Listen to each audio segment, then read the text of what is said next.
Well, good afternoon, or whatever time you're watching this. I was used to always say good evening, and then I realized that some of you are watching it in the morning, and I may confuse you. And I would hate to do that. I'm Rick Dancer. Excuse me. This is Get Real with Rick Dancer, and we're doing something that I've always preached about and talked about and said when I was a news guy: is get to know your candidate, get to know who they are. But it's really hard when you have to look at the voters pamphlet, which, just side note, do not take anything in there very seriously. That is one big bullshit propaganda pamphlet paid for by you and me, put out by the state, and people pay to put stuff in there. So if somebody's in there saying, "Oh, they're the best person ever," well, it's an organization or a person who's paid advertisement. So just ignore it. It's a piece of garbage, and they should. If I would have won Secretary of State, that thing would be gone. You get a little list that says, "Here's the ballot title. Now figure it out on your own, and don't let people influence you." So today, what we're going to do is in fact, I have three different candidates that are running as Republicans, and they're kind of unknowns in the political realm.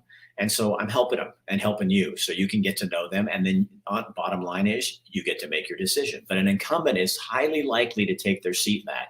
And right now in Oregon, we have a misbalance of power. We have a super majority on the Democrat side. And I'm not anti-Democrat. I'm anti a lot of their policies, but I'm not anti-Democrat. But what I am is anti-balance. And what Oregon needs, yeah, hopefully you're going to get a new governor that will balance things out a little bit. But you have to have a legislature that's doing the same thing.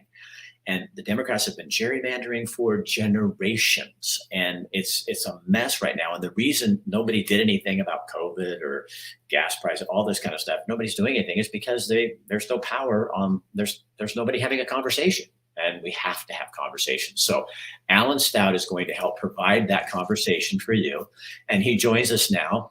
He's running against, we'll say the name one time, and that's the only time we're going to say it, John Lively. In Springfield. So it's basically you are this District 7 is Springfield, right? Correct. It's from I-5 to Thurston, from the McKenzie to the Willamette. So it's really nice geography. Okay. So Alan, let me just ask you, just to kind of start it off with so you can have some fun. What the hell were you thinking?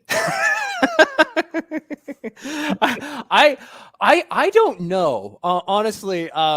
And if it had not been at the behest of my wife to say somebody should be running, so it's her fault. I can blame her for this, and she's okay with that. And the truth is that she was actually an unaffiliated. Before there's certain deadlines, you have to be registered in the party for like 6 months before you can run. And she was unaffiliated because she was tired of the nonsense, just like you and right. Most people. But I was a registered Republican, and so I was like, well, hey, this works out. And met with a few really neat people at the caucus, and then just I conferred with Angela, conferred with a few trusted business people. They just kind of painted a picture. They had no idea how involved this was going to be. Neither did I. But I said, I would rather, I am not going to let my state go to hell in a handbasket. I'm not going to just sit here and take it and let it go a direction that I don't want it to go. This is my family. My mom and dad are here. I want my kids to grow up next to their grandparents. So I was just like, I'm going to do this because I want to make Oregon a better state. And I'm tired of seeing my friends leave. So. And you didn't, did you ever have aspirations of being in politics? No, zero interest in politics. I mean, there's always the hypothetical interest, talking about policy language, which is very intriguing, very interesting. But the idea of being a political figure, it was never something that I wanted to do, but it was also never something that bugged me. Right. I was like, in plays in high school and that sort of thing. And so I was used to being, on stage and that sort of thing. Never bugged me, but it was never something that I actively sought after. I was like, oh, I got to have that. No. So tell people a little bit about how old are you? Where do you live? Obviously you live in Springfield, but and what do you do for a living? I think especially what you do for a living, because, what Alan has going for him is he's a guy that understands the power of rebar. And when you're building anything big, nothing is going to last without a good foundation. So Alan Stout is going to provide a better foundation that doesn't necessarily have to be seen, but it has to be trusted. How's that? I like that. A better foundation. That's great. I mean, you should be using that. That'd be kind of I fun. like that. I like that. We have actually talked about reactivating our rail spur and bringing in a lot more steel into Springfield and creating a bunch more jobs for fabrication and rebar, because there is the opportunity for that. People are going to continue building. There's a desperate need for housing. There's a desperate need for more commercial space. There's tremendous need for building, and fabrication of rebar is part of that, because rebar goes in all of our foundations if it's made out of concrete. And in the Northwest, we have to use a lot of it. And so it basically strengthens the concrete. It makes it you can put big things on there. So you literally are a foundation builder. There you go. I love that. We are. Tell them where you get it. I mean, this is the best part, because you're also a big recycler. Because that's right. Okay, so rebar. This is an example. This is just a little paperweight, but this is how thick rebar can be. It can actually be thicker, but this is number 14. So that's 1 6/8 inch thick rebar. This is used to strengthen our bridges. Wow. But where it comes from is recycled auto scrap. So when you see the big auto scrap yards, I used to think, oh, these are terrible, these are ugly. Actually, I just look at that as those are houses waiting to be built. Those are buildings, those are bridges waiting to be built. And so what happens is they go up, they get shredded, and they go up and they get put into a big melting pot. Think about like the set of Terminator. And it comes out glowing red hot in these large bars that they place in the concrete, and that strengthens things. So it's the biggest recycling operation in the Pacific Northwest. And that happens in McMinnville, Oregon, right next to wine country. It's an odd story of how that mill got built there, but they're a fantastic partner for me. They've been doing a great job. And, I love you sell that all over the country then? Correct. Mostly the Pacific Northwest, but yeah, we do sell it throughout the country. And then also cedar shakes. Yeah. So that's the other weird side of our business is we sell cedar shakes and shingles. The company's called Cedarwood. And most houses used to have a cedar roof on them in California. Most people remember having a cedar shake roof. Now it's a bit of a premium thing, but we had all of these fall down logs. And so the way we actually get cedar today for shingles is, imagine a tree is fallen over, a big old cedar tree is fallen over. A lot of it comes out of Washington in the Olympic Peninsula. And you have a crew of workers go out there and cut up the log into rounds. A lot of it's from the stump. Then they have to send a helicopter in and pick up the old stuff and take it to the mills out there. And they chop it into the mills. And it's an amazing process, but we're also reclaiming a ton of wood that was just chucked aside in the past. So I love it. So you understand the value of forest management. Yes. And cleaning up, not just letting things. Mother Nature is a wonderful woman, but she's not really that good at reforestation. Correct. She gets a lot of credit from the environmental community for her reforesting efforts, but all you have to do is go to Mount St. Helens and look at where the federal government left it as is, and then look right next door at all the green, lush trees that Weyerhaeuser planted. Right. And you see the difference that Mother Nature appreciates our help. Yep. Absolutely. So as a cedar, so you do actually, Alan. So you're like putting the foundation down and then you put the roof on top. So you got the whole. You just don't do anything in the middle. In the middle, but you got the tops and the bottoms. Yeah, we have a good time. So family, wife. Obviously, you said you had a wife. Do you have any children? Yes, I have an amazing wife. I got to talk about my wife first. She's the one who encouraged me to do this. She's got the political theory PhD, but throughout this process, she's been nothing but more fun to deal with. She's the professor of ethics. She's the one that's always, calling me on my nonsense. And she has been so much fun. We will stay up late at night, like later than we should, just talking about whether it's campaign stuff or whatever, just having a blast and feeling like we're back in college students again. It's been so fun for our relationship. And we've had 4 beautiful children along the way. And they are just fantastic. They're just, so interesting, so unique. And I have my 2.5-year-old girl. She has me wrapped around her finger. I'll be so mad if she's waking up and acting a fool or whatever else, just driving me crazy. And then she'll just give me a kiss on the cheek and I'll be like, oh, what was it that you wanted? See, we had two boys, and they're Yeah. awesome, and I love my sons, but it's not. You see dads with their daughters, and I'm like going, honey, I should have had one of those. So now I have a daughter-in-law, Cool. and I have a girlfriend for my son has another son has a girlfriend, so we're Yeah. going to get two daughter-in-laws, so we'll get that. So tell me why you decided to do this. What are the things that you saw over the last few years that that you would like to change? Well, we moved back in 2016. Like I graduated Sheldon High School in 2004, but we moved. I traveled throughout the U.S. Lived in a few other places. Home after I met Angela in at Notre Dame. We decided we moved to Spain for a little while, and then we moved back here because we wanted to raise our family. We were having kids. We wanted to raise our family, and what started off in 2016 was like, oh, it's pretty good, but there was quite a few homeless around, and we're like, we're not sure we love some of these locations and some of these things. Things felt different after moving back. I had a great business opportunity here, so we took that, but things just kind of got a little bit worse and worse. The school options seemed to get worse and worse, and I was very concerned. Now, I have a lot of friends who are teachers, and they're wonderful, amazing people. But what was happening is we felt like our voice was not considered. We Right. didn't have any relationship with the teacher. We didn't, and so we're like, well, that's not really going to work for our family. And then when COVID hit, Yeah. I was obviously, my heart goes out to everybody who lost someone in the pandemic. I truly feel for them, and I was so surprised that we let what happened happen. The I reaction. The reaction. The reaction to COVID. Yeah, and this was, and I mean, I get a little philosophical on this, but I don't think we can have a liberal democracy if we don't have a value of individual liberty. Right. If someone's rights are all of a sudden gone like that, that's not okay in this country, in a liberal democracy. And I think that was trampled on. So little evidence was given for things that huge decisions were made based on hearsay and speculation. Right. That was an abomination. So when my friends started leaving, and then when businesses started leaving, and then when all these things started leaving, I was like, holy moly, the writing is on the wall.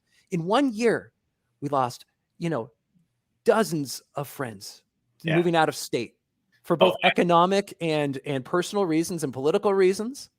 We lost so much. I always feel like these fires, because we haven't been actively managed, I felt like my inheritance was burned up. Yeah. I felt like my grandfather used to fish on the Mackenzie, all the time. And it's still a beautiful fishery. It's not what it was.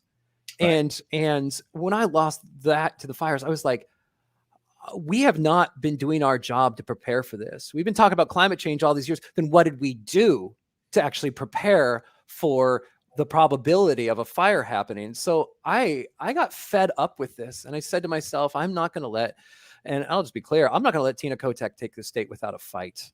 Right. Same thing Betsy Johnson said, the same thing Christina Drazen said. And and I think people are stepping up. Yeah. I mean, I think you hope that Oregonians are looking at that. The thing that bugged me the most, and people, they've said all kinds of nasty things to me, and you killed people and all this kind of bullshit. And it's like, come on, people, follow the science. And the thing that bothers me the most, though, is not one. Maybe they said stuff that they didn't say publicly, but where were the legislators when Governor Brown was making all these lockdowns and edicts and taking control of the state? Where were the legislators to go in and fight her, or to go in and say, no, we need to have a conversation about that? I understand the power we gave her, and I hope that the new legislature goes in and changes some of that, because she used the wording to her advantage. But where was John Lively and the rest of them? Were they having a conversation, or does everybody just agree with her that it's okay to shut down businesses, give them a PPP loan? And now that comes to roost. I got one, and of course it was publicly displayed by some of my wonderful haters out there, so everybody would know. But what, as a legislature, they didn't do anything, and I think that's what's kind of scary. Yeah, I agree completely, Rick. And so frustrated that we have the administrative state basically running our most intimate parts of our lives.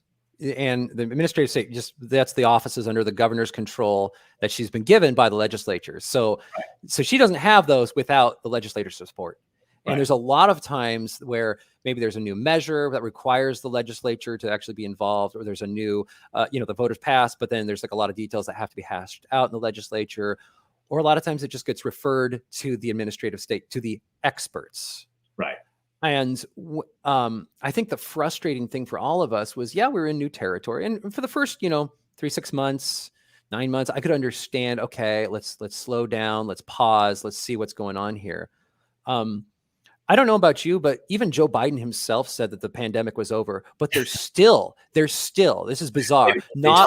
They walked him back. Yeah. Yeah. But they still are not allowing volunteers, unvaccinated volunteers in the public schools. In schools in Springfield, Oregon. Yeah. The parent, if you don't have the vax, you cannot go in and volunteer. And to this day, there's still teachers that have not been rehired. I had an email the other day from a teacher who they're still saying that they're not bringing her back. And the most fun thing was workers. It's the same thing at Peace Health. Mm-hmm.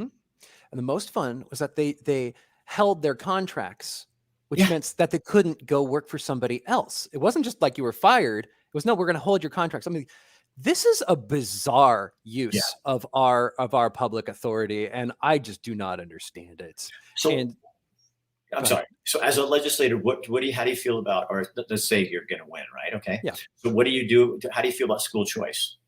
I'm very much in favor of school choice. I'm also in favor of public education. I also think that in the last 2 years, most of us have been traumatized by the government overreach, by COVID, whether or not we had people dying from the virus, or we had the incredible isolation, or the fact is we just put kids on iPads, and putting kids on iPads and expecting them to learn is like holding a Weight Watchers clinic in a Wendy's. It doesn't work. I'm over it. And so I'm seeing that I'm sorry. I may have to quote you on that. Well, I hate to say that's a Jim Gaffigan quote, but Weight Watchers clinic at a Wendy's. But on a Super Tuesday special. Yeah, there you go. Free fries, but you can lose weight, really. Well, if we win, I think the biggest thing is, how are we representing the concerns of parents, the concerns of businesses, the concerns of just your average person into Salem, into the myriad different offices? And you will never hear me say, oh, that's not my committee. I'm not in charge of that. I can't do anything about that. Right. This is why we have caucuses, right? The caucus is just the group of legislators. So I love the Republican caucus. I think they're great people to deal with. 80% of them are just down to earth, normal, good people we're all working on the same stuff. So if I'm not on a committee, it's my job to go to somebody who is on the committee. Let's say it's healthcare or whatever.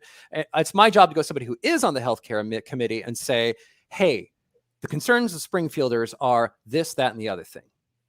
I need you to make sure you're representing that on my behalf. And then if I'm on whatever, like transportation, tell me what your concerns are so I can make sure I'm representing you, so that we're working together to represent each other. Because it's too much to expect one legislator to do everything, but we can get the places that really matter. Now in Oregon, and I bring this up just because it's such an issue in Oregon, but pro-choice, pro-life. In terms of, I don't care where you sit on that spectrum, but in terms of choice, where would you stand as a legislator on that in Oregon? Well, I mean, we got to be real about. Let's hit this head on. Look, we're talking about abortion, and abortion is a heartbreaking issue on both sides. Right. And if we can't see that there is heartbreak on both sides, we're never going to get to love these people. And if I look at the circumstances of most abortions, I'm looking at people that are desperate for one reason or another. And I don't think we've done a good enough job giving women good choices. And so that means, as I'm a pro-life person. Like, I believe life begins at conception. I absolutely do. But I judge no one who's had an abortion. Right. And I look at the injustices around us in our society, and I say, okay, are they getting an abortion because otherwise they lose their job because they can't afford it? Are they getting an abortion because maybe some guy is pressuring this woman? Maybe something else. There's all these injustices. So I don't condone it. I don't think it's right. It's not the answer. It's not, a contrary to popular opinion, it's not healthcare. It is a sad, heartbreaking solution. And it's, if we can't start from a position of empathy with the mothers that are making these decisions, we're going to get nowhere. So, very simply, we have to be providing women with better choices.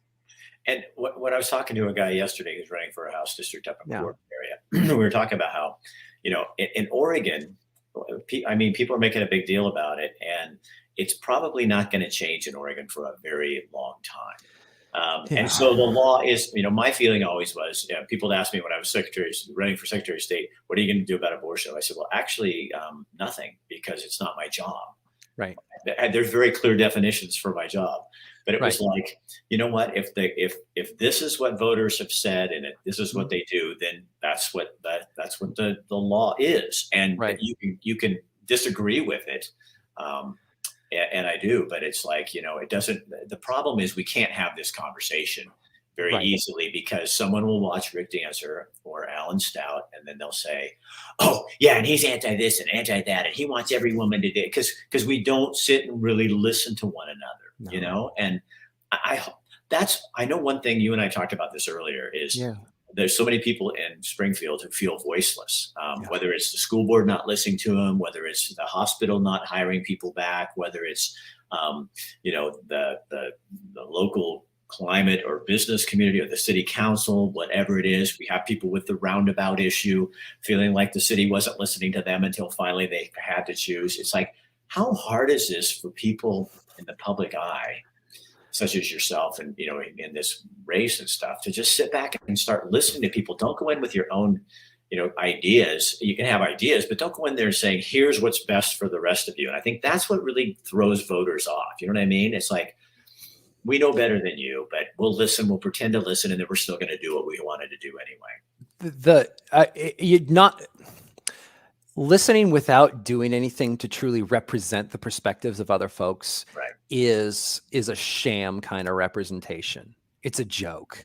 And when I see, I see people listening all the time, I'm like, well, if you just need somebody to listen, I'm going to send you to a counselor, or that's not what I'm here to be. I do believe that there is an element to listen we have to get to, because sometimes people just need that moment of healing. They need that moment of, I need somebody to listen to me. Right. And then when they've been listened to, we can ask the question, well, so what do you want to see done differently? Right. What can we do to help you? But then actively helping represent that position. Whenever we get to these big, hairy issues, whether they're, heartbreaking issues or whether they're just economic issues, a lot of times people have a lot of different perspectives. And those are the times I get most excited about having a good conversation. So like knocking on doors has been super fun for me. What have you heard? I mean, like, what are people? So here's to be interesting. What are the biggest, I asked the other gentleman this too, who's running.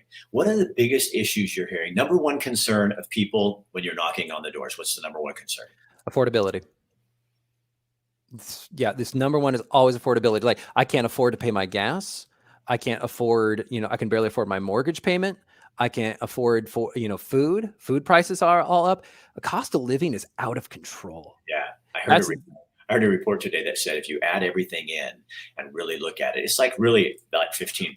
People are paying like $900 more a month to live.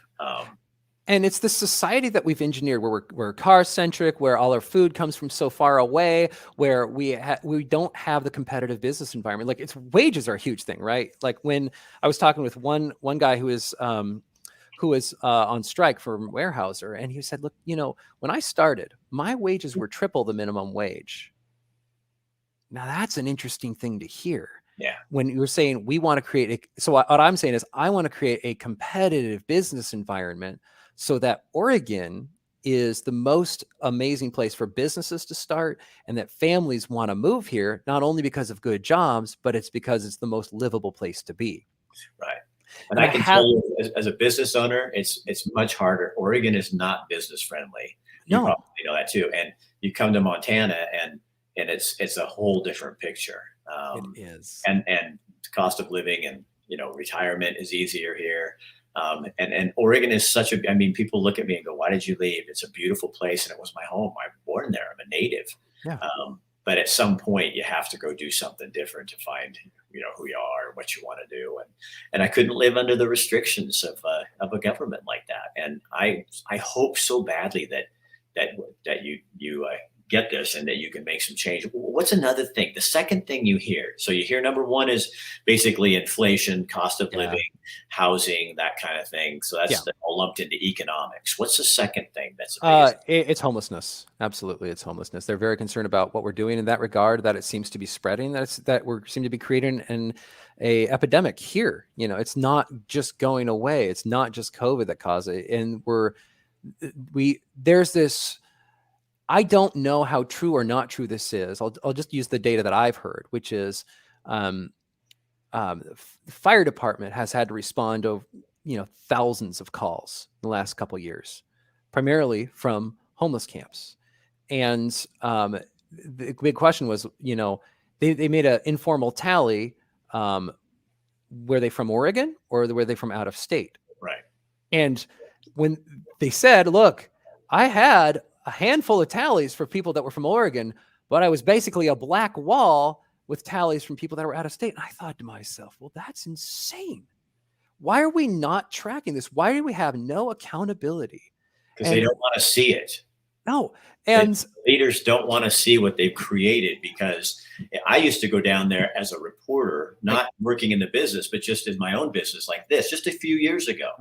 And I'd ask them, they're actually, a lot of them are really cool people. You know what I mean? And they're honest. And I'd say, what brought you here? Where are you from? They tell me Arkansas or Tennessee or somewhere. I said, what brought you here? And they went, well, you don't get fined now for using heroin or meth because of Measure 110.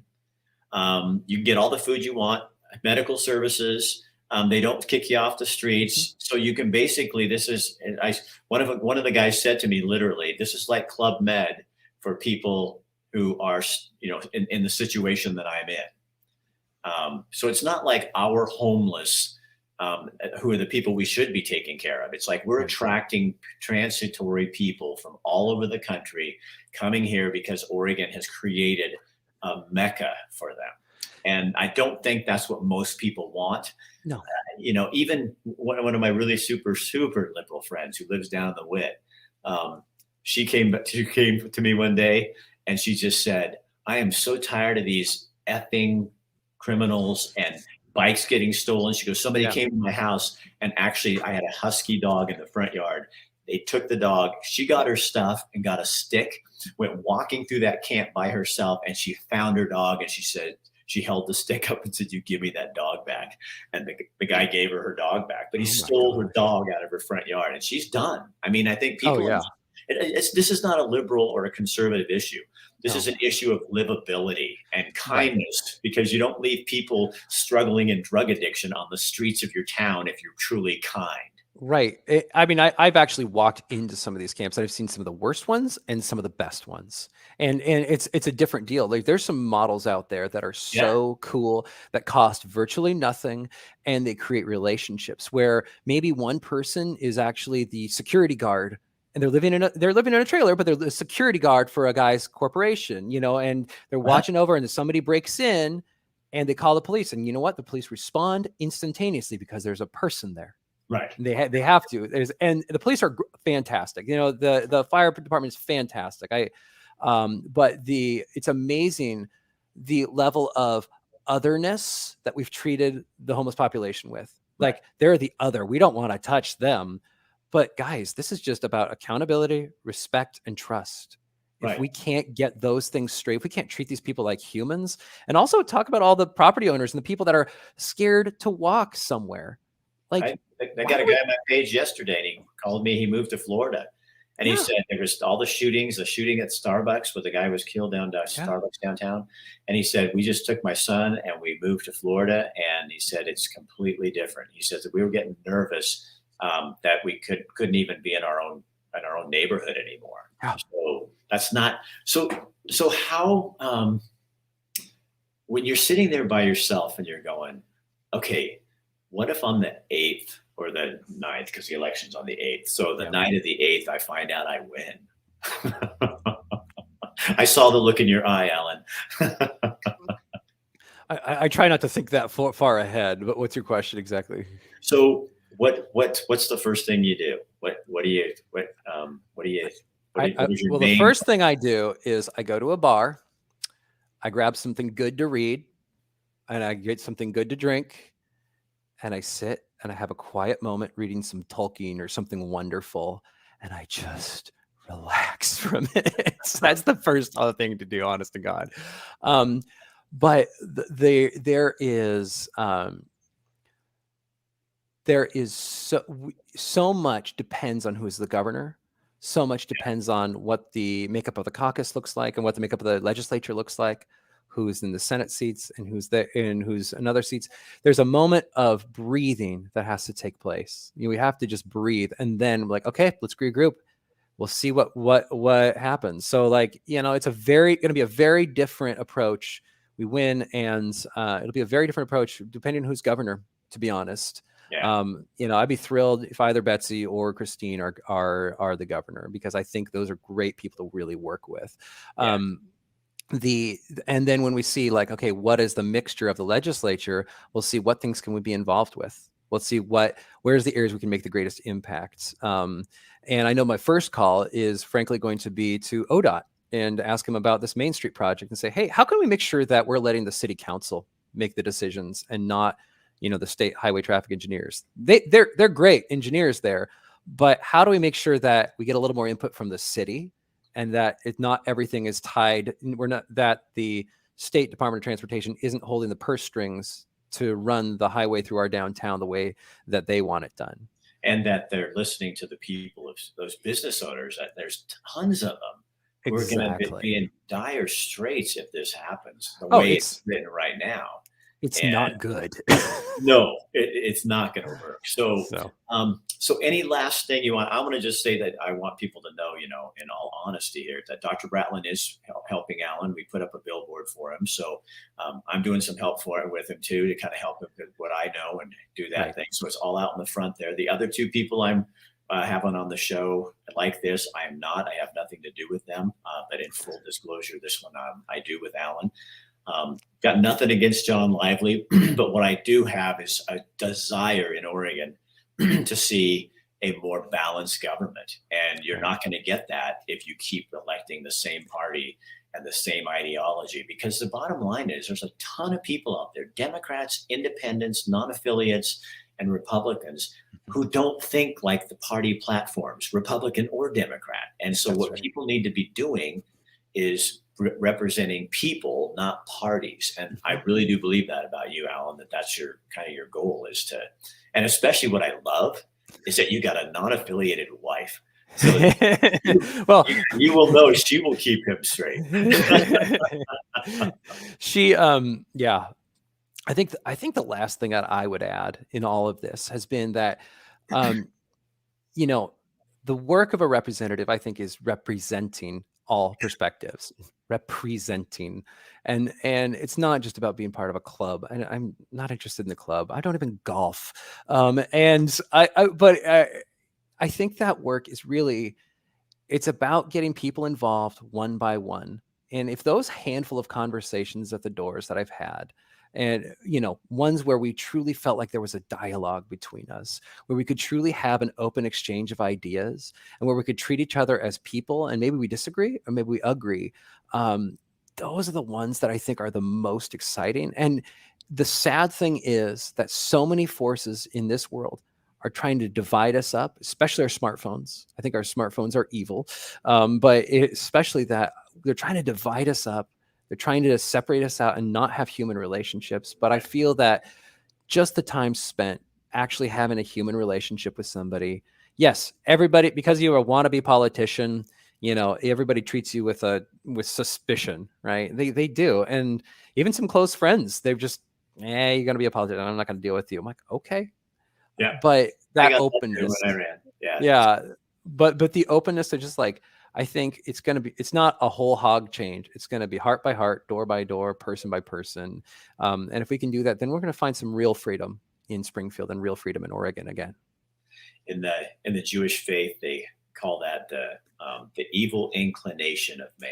Yeah. And some people translate that to the devil or whatever you want to look at it as, but it's that. And I think that's what we have to break away from, that the reaction to COVID brought in. It separated us. It divided us. It made camps that you are anti-vax, you are pro-vax, you are this. And we need to, get back to being Oregonians. And I know I am not an official Oregonian now, but get back to being people who work together rather than people who judge you based on you made a different decision than I did. And everybody doesn't have to believe in climate change. Everybody doesn't have to believe in supporting abortion or not supporting abortion. But what we do have to do is live together in a community. And so there's plenty of room for lots of people with different ideas. And that's what Oregon used to be so great at, is being an independent minded person, where you can disagree with this, but we can find some agreement and then we can still get along. Yeah. And I think you do that, Niall. And I really, I hope people give them your website information, how they get a hold of you. Any candidate can always use funds. Sure. Yes. We can always use that. Hang on one second here. So my website is alan4oregon.com, ALAN for FOR Oregon.com. And then you can actually call me and leave a message or text me at my campaign phone number. That's 541-224-6888. And yes, it's a Google Voice number, but I will call you back and I will text you back if you have a question for me. Very few people take me up on the offer, but it's there. And I want people to know that they can call my phone when they want to have a conversation. All right. Alan Stout, thanks for having the guts to stand up and do this. And I told my guy last night, I told Tim LeMaster, I said, you got balls. And he got a smile on his face. Is going, because it takes a lot to run for office. I mean, it takes a lot out of you. So hang in there. I'll be watching from Montana really closely to see how this stuff happens. I'm excited. I feel like Oregon's going to change, not 180, but I feel like there's a hump that we're coming up on, and I'm still glad I left, because this is my wife's and my dream. This is what we're doing, but I will always love Oregon and have a concern for that thing, and you're filling the void. So I appreciate that about you. Thanks, Rick. I appreciate you. Talk to you later. All right. See ya. All right. So we have 3 candidates we're going to be doing this for, showing you kind of a little bit more about who they are. Wasn't that fun? I mean, that's how it should be. It shouldn't be the news doing like a quick little blurb or something like that. And if there's something you didn't understand that he said, get a hold of him. Don't go out there and start making up stuff. That doesn't help anybody. God, we got to stop this, guys. And we can. We just have to be purposeful about it. I was listening to Jordan Peterson this morning, and he was talking about that what you have to learn to do to be a human being in this world is be able to stare into the eyes of your poison. Whether that's a snake or whether the thing that scares you, you have to be able to look it in the eye. And I think that's what Oregon's up against on November the 8th. So stand up, look into the poison, and do something. If you have a bumper sticker on your car that says, I vote Republican or I vote Democrat, that just says you are narrow-minded and you're not expanding your horizons. You need to be looking at people, not parties, for your voting. All right? Okay. Have a good night, or whenever you're watching this. And we'll be seeing you. We're on Monday through Thursday. Remember, 5 o'clock Pacific time. Get Real with Rick Dancer. This is a special edition of that. So it will be airing on Friday, the 7th. You will find it on your computer somewhere.